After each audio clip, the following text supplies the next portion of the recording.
let's get into Star Citizen Brave New Worlds. This is not a reaction, this is a recap because it's been a while since I watched this.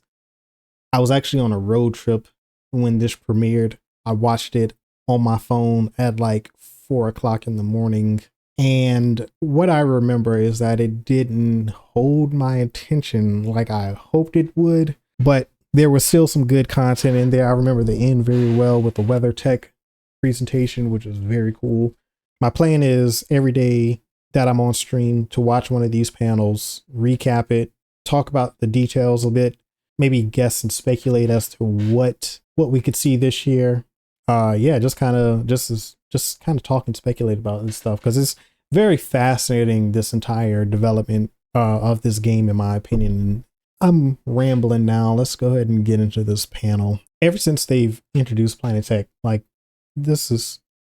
Star Citizen has never not been one of the most beautiful games on the market. This scene on my only thing now is that we just need to get more playability, more gameplay, more content density at these locations, more reasons to be at these locations. That's really the battle that they need to take on now, is focus on making quality gameplay at these locations that can match the visuals and the beauty of the game. Like, make sure that we have enough reason and content that we can replay and come back to over and over again at these locations. So a couple things stand out, like the one, no limitations on the number of biomes. I'm not like, that's crazy. I'm curious to see how many biomes that they can generate within on a single planet. There's not many games that have a multitude of biomes on a location, especially on planets. Like, I think the only game that I can really think of right now off top that has like a, full-size worlds is No Man's Sky.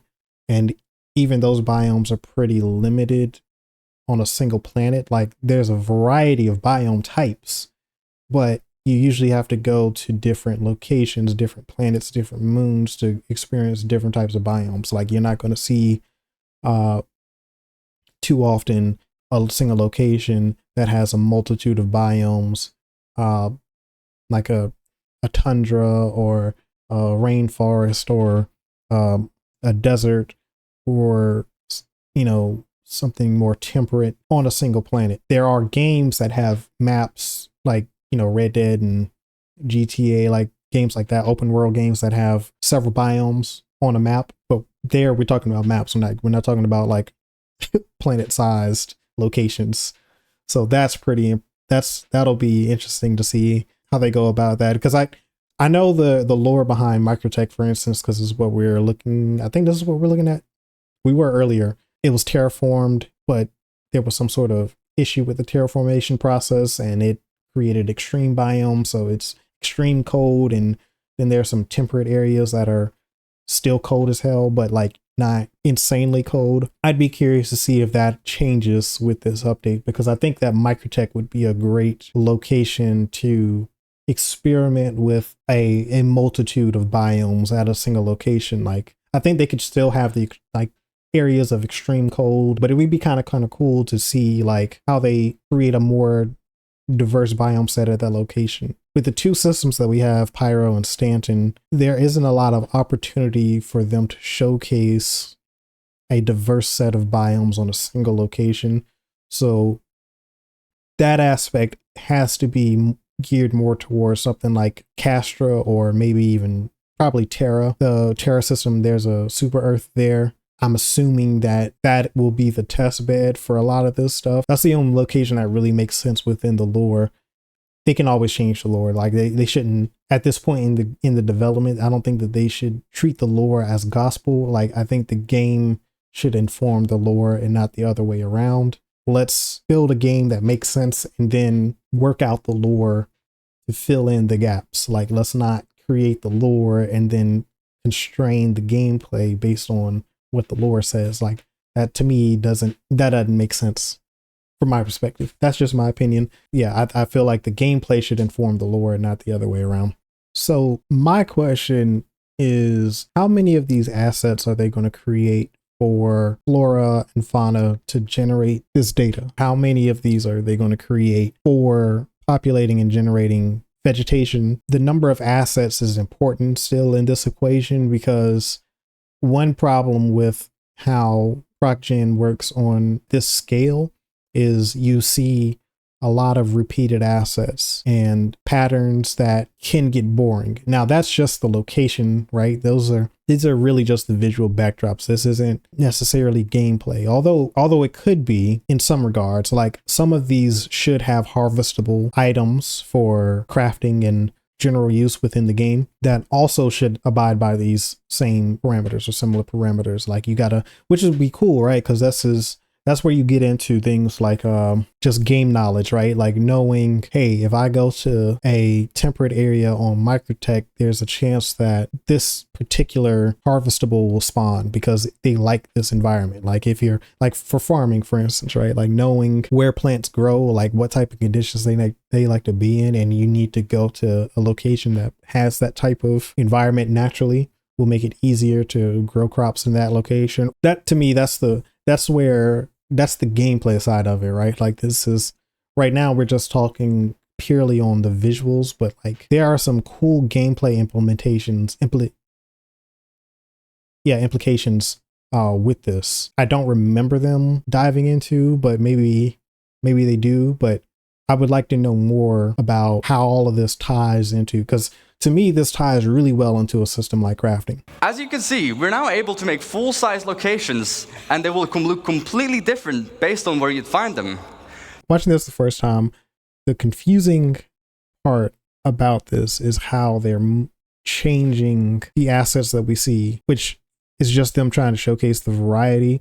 But I think what may have been a better way to showcase that is to create these clusters of like settlements that we don't currently see. The mining outpost example that he gave, right? What would a newer mining outpost look like within the system? What types of things will you find there? Will you be able to go to like a mining outpost in the future, get a mission, mine in an area? Maybe there's some drop-off locations scattered across the environment where you can drop off ore, as you're mining at that location. It stores it in the local inventory that you have access to. And so you can basically mine, store, keep going, mine to your heart's content. And then when you're ready, you can either collect that mining material or you can sell it at that location in close proximity to these areas. Because think about a mining area, right? Like this is already surveyed. Like they know where all of the mining material is. You just need to go to that area with the appropriate tool, whether it's hand mining, ground vehicle mining, or ship mining. You're out there mining, they need aluminum. Here's the aluminum deposit. Right next to that aluminum deposit is a freight elevator. So you mine, you drop off the ore bags into the freight elevator, you get paid instantly. You fly back to the mining outpost. The mining outpost has more ore bags. You put them on the prospector, you fly back out, keep going. Something like that, right? Like that's that localized gameplay that I was talking about earlier where, hey, I like mining at Outpost 49. I'm gonna just go there. Maybe it has habs and things like that where you can sleep and you just live there, like for as long as you want to, right? Like I don't need to bounce around to different areas to go and get content. Like I can just, hey, I like this location. I like mining here. I'm gonna do that until I get bored of it, right? That's the type of that's the pivot and the direction that I'm looking forward to them making, is that content density and localization of gameplay. Okay, so yeah, if the location has refineries, it might want to be near water. He's talking about it here, and then secondly, we can define what buildings should be there. So obviously, but we need mining they're not buildings, showing it, and that's the problem, right? Like to live as well, this is what they needed to show, not what we just watched. This is that's another aspect, right? Like the defenses, right? At these locations, these should be safe areas where you should be secure here, right? Like there's going to be defensive turrets set up. There also should be some sort of quick reaction AI force that will show up if a player comes under attack, right? But the trade-off is for that safety and security is you just you don't get paid as much, right? Like something simple like that, right? Like lower payment, so you're got a reduced profit margin for more security, but you're also gaining is the not only the security but the proximity to what you want to do, right? Like I don't have to leave Daymar if I'm mining on Daymar, fly to Crusader, go to the TDD on Orison, sell the ore, come back, or go to a refining outpost or a space station out in one of the Lagrange points, right? You don't got to do that. Like you can just mine here at this location, you drop off at the location, they pay you, and then maybe there's other contracts that spawn at that location for a hauler to come and pick up the ore that you've been mining and other players have been mining, take it from this outpost to a distribution center or to a refinery or something like that. You know what I'm saying? Like there's an economic flow of goods and products and services. And so what you're doing does have impact on the game world. Like, and you can see it is represented within the game world in real time, right? I've talked to other people within that I play Star Citizen with about, and that is something that they're looking forward to. Like that's gives you reason to come back and play every day, right? Like the fact that my actions, my activities in the game have a direct impact that I can tangibly feel or see in the game world, that is exciting. That creates like a sense of purpose and a sense of enjoyment that what I'm doing actually does matter overall. Even with the dynamic events like the Save Stanton and Fight for Pyro, they're cool, but they still lack that aspect of impact on the game world. I don't know how these missions have had a positive or negative impact on Stanton or Pyro, right? That's just not an aspect of the game that exists yet. So that's something that I'm looking forward to seeing them move towards, and I hope that they can move towards it pretty quickly. So to hit that bit of our benchmark, we make sure that locations are near each other and group them together. The effect it gives is a fully developed landscape with vistas and points of interest all over. All right, here's a perfect example. Let's say, right, ArcCorp, what's the other thing, Kovalex, Shubin, Interstellar, right? Great example, Shubin, because they're a big conglomerate. Let's say this is where I think that this would have had a bigger impact on everyone that was watching. If this were a Shubin Interstellar distribution center, right? This is a mining outpost, right? Like this entire area, right? You've got here, this is a location where there are a lot of hand minables, right? So this is your outpost. You come down here, you can buy mining equipment, hand mining equipment. You go out, you hand mine, you come back, you drop it off, and you keep going until your heart's content, right? Here, let's say, is a ground vehicle mining outpost, and you're ground vehicle mining here at this location, you're rocking, you can rent a rock or something, I don't know, whatever. And around, within the vicinity of this location is, specific rock mineable. So you just go out, you mine, you come back, you do that to your heart's content. Here, let's say are for ships, right? So you can go out, pick up a prospector, fly out, go mine some stuff, come back, drop it off here. Let's say missions get generated for hauling where you can go pick up from this location, this location, this location, take it to the distribution center, drop it off, you get paid, right? And you can do that all day long. And then the distribution center creates more contracts where hauling missions will guide players to come and pick up everything that's been mined at these locations and dropped off here to be disseminated across Stanton, right? Like maybe you're taking the contents that have been dropped off here and you're flying them to PO, or not PO, Port Alzar, RIP Port Alzar, Seraphim Station, or to Port Tressler, or myriad. I think this is what Pyro. This is one of the Pyro locations. So like, let's say it's taking you take this to one of the locations, one of the space stations in Pyro. That type of stuff. That's where if that explanation was a part of this presentation, it would have had a much bigger impact, because it's like, oh, things are now connecting. There's more continuity. Like, I am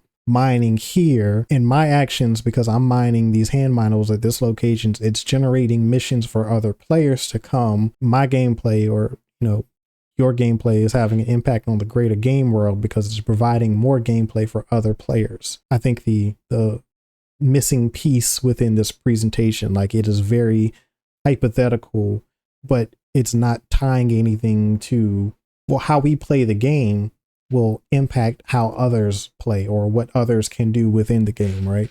And then you can always balance that with something like Star Sim that, maybe there aren't enough people mining here. It'll just start simulating NPCs mining at this location, and it'll start generating ore. And once there's enough ore for a contract to be generated, it'll generate the contract. Somebody can fill that and then just, do it. Your entire gameplay could just be centered around playing at this distribution center, and you don't even need to leave or go anywhere, right? Like, there's habs here, there's hangars, you can store your ship, stay at this location, do what you got to do, come back. Like, let's say you got like maybe an hour to play. This is a perfect scenario where I feel like hopping Star Citizen, just the, hand mine for a few, get the contract, make a few bucks, and then I'm gonna log back off. Every time I log in, I'm still at this location. I immediately can get into gameplay, right? That's what we're missing. That's what we need. And this is what I hope we see them move towards starting this year. And we group them together in what we like to call a cluster, like this one that has 13 locations. Let's talk about right. Like, he just explained exactly what we just saw. You know what I'm saying? Like, it's a weird thing, right? Like, you just confirmed what we just visually saw on screen. There's no context added to how that impacts gameplay, like how these clusters lead to like emergent and immersive gameplay for different types of players, right? That small tweak makes this presentation even better. And this is not like a critique against Ian here. Like, he did a fantastic job at this presentation. I just feel that the way the information was presented could have been focused more on gameplay than the execution of this clustering of locations. Like, I think we all understand how clustering and distribution of assets and locations work. I don't think we needed that explained. I think what we needed was an explanation on how this asset generation and clustering of locations creates gameplay opportunities for all players. And I think that would have made a lot more people satisfied with what they showcased in this presentation, because it is very impressive. Like, I'm not taking anything away from the wow factor of it, because it is very impressive. Like, we don't have anything like this in the game currently, but having it in the game is one thing, but knowing how creates more gameplay opportunities just inherently has a bigger impact and impression on players. And then we can even specify the data on a cluster level. All of the factions that live at this whole cluster, any mining outpost, that would be the same people, but also what commodities they sell, to find on what resource you'd find. See, that's crazy, because that's the part that we visually needed to see. He talks about it, but I think that gets lost because there's no visuals to go along with it. They made a conscious effort to make sure that the way that this distribution is set up is what they showcase in that previous section here, right? Show this part. When you show this, you then begin as a gamer and someone who plays the game, you then begin to see how this has a big impact on gameplay, right? Like, you now see the connection. Let's tie this into, there's a mission content here, mission content here, here, and here, right? Mission content at these three locations, the FOBs, right? Mission content at the distribution center, right? The distribution center is the central hub for all of this gameplay.